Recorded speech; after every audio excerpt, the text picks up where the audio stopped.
Once upon a time in a faraway land, a company thrived inside a modern castle. Although they had everything they could desire, the company was spoiled, selfish, and unkind. Where once they had been inspiring, creating wondrous things for children and adults who had come to adore them from far and wide, now they had become greedy and cold. Repulsed by the fans who asked more of them, the company sneered and turned them away. And though fans beseeched them for fairer prices, better builds, and not to leave out minifigs, the company dismissed them again, and the fans' rapture melted away to reveal a deep disquiet.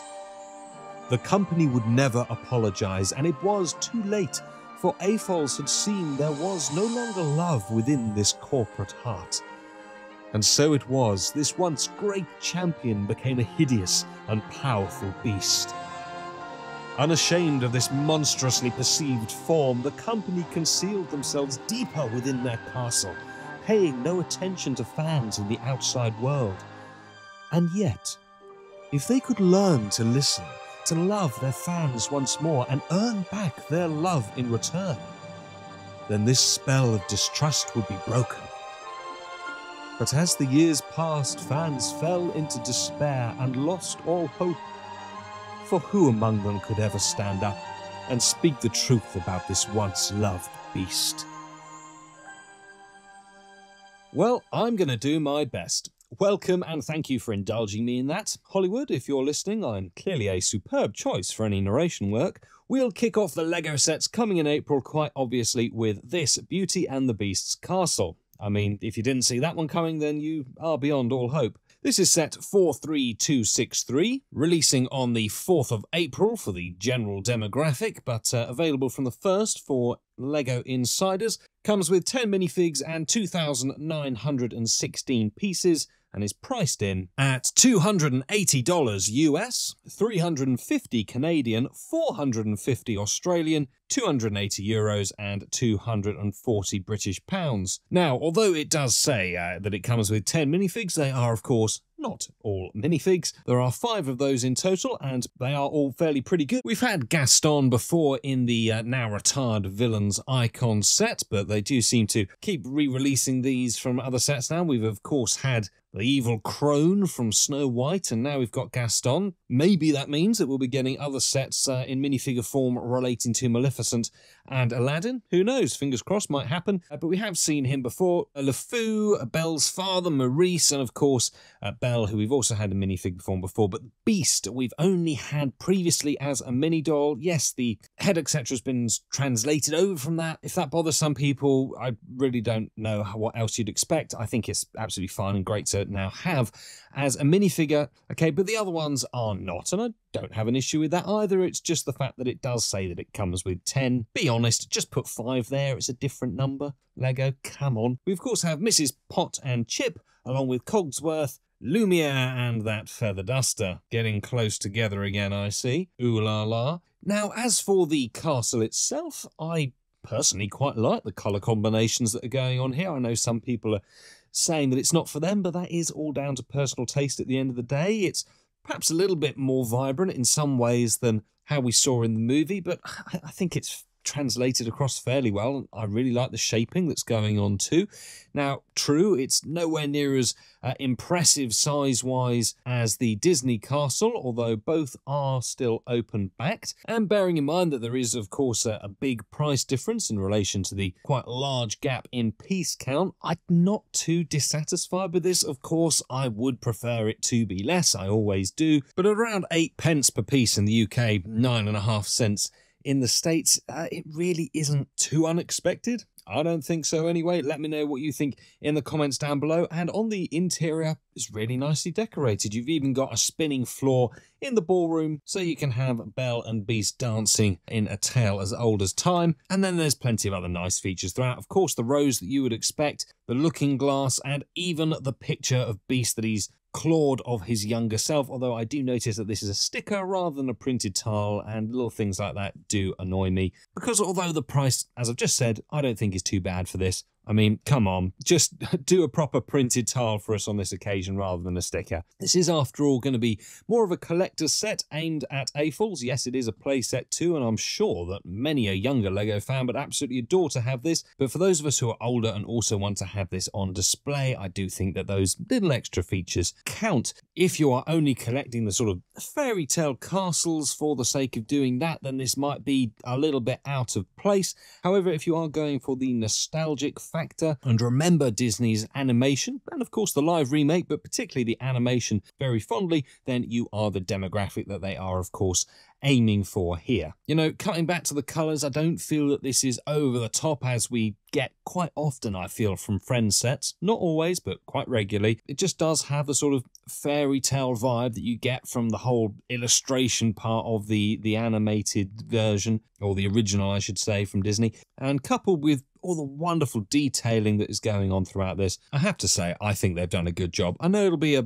polarizing set. Some people will love it, others will hate it, and do post down below which camp you are in that regard. But seeing as how I gave them quite a hard time with that opening to this video, I think it's only fair to say that I feel they've done a pretty good job on this one. Now, that is actually it for Disney in April. Some people may have expected some of the new Moana 2 sets to have come out, but no, despite the movie having been in theatres and already streaming on Disney+, the prime time you would think for LEGO to capitalise on selling the sets to young fans who want it, this will in fact not be coming out until June. On instead then to Marvel, and we begin with set 76315, Iron Man's Laboratory Hall of Armour. Only 384 pieces to this little 8+ set, and it is of course very similar to the Iron Man Armory, now retired, that we previously had. That was very heavily discounted, particularly towards the end, so I suspect this will be exactly the same if you can wait out. And there's not really anything super special about this.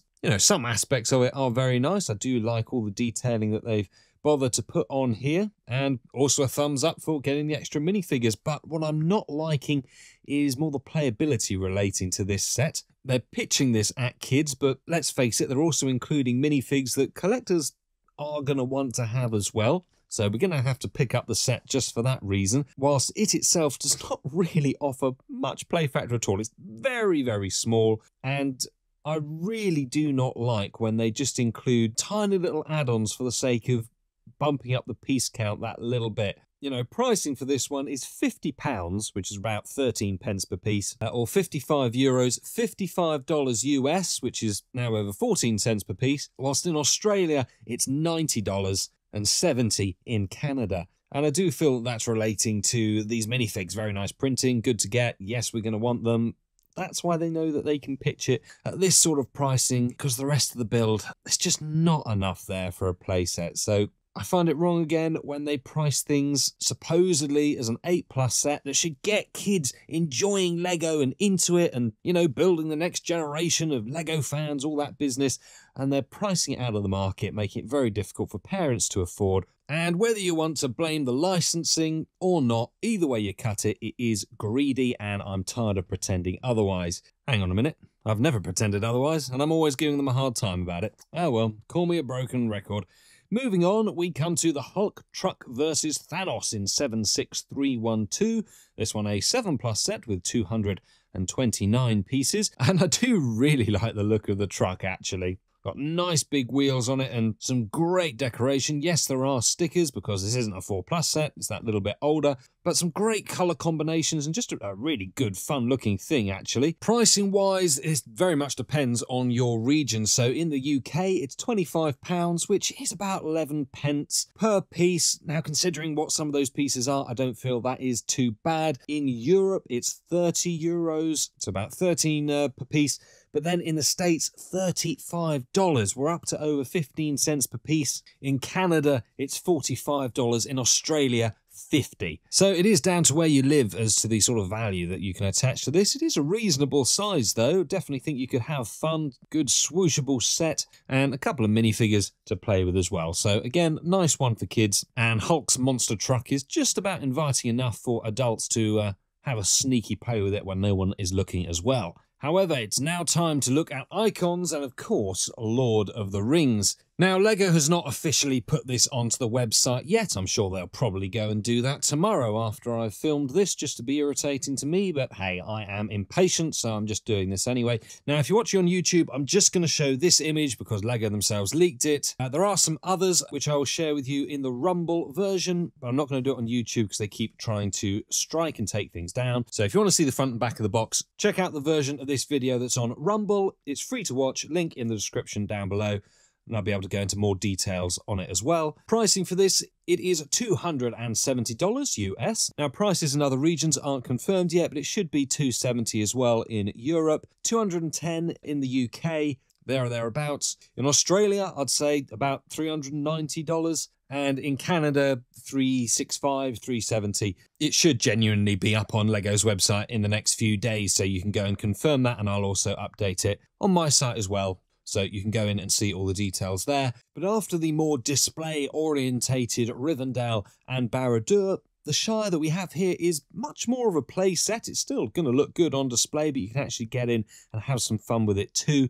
Comes with a nice array of minifigs, the ones that we can see so far anyway. Seems to be a couple of different versions of Merry and Pippin from before or after they've set off the firework, at least in terms of facial expression and the different hair pieces that they can have put on. Sadly, the torsos don't appear to change, so they're not suddenly becoming charred and covered in soot, but hey, that'd probably be asking too much of LEGO again. But it is good to get some other characters. Rosie Cotton, for example. There's never another set that we would really get her in, so it makes perfect sense to do so here. So, if you've been watching on Rumble, I've gone into a little bit more detail there, but on YouTube, it's time to move on, because the GWP that's going to be coming with this is 40761, a 181-piece scene depicting Smeagol and Deagol in the fishing boat and going down under the water, being pulled along by the carp, I think it was. I'm not an expert when it comes to fish, so being pulled along by the fish under the water to find the ring. It's a nice little scene again, fairly sweet. Nothing hugely spectacular about it. We've certainly had mocks put forwards on LEGO Ideas or Rebrickable, etc.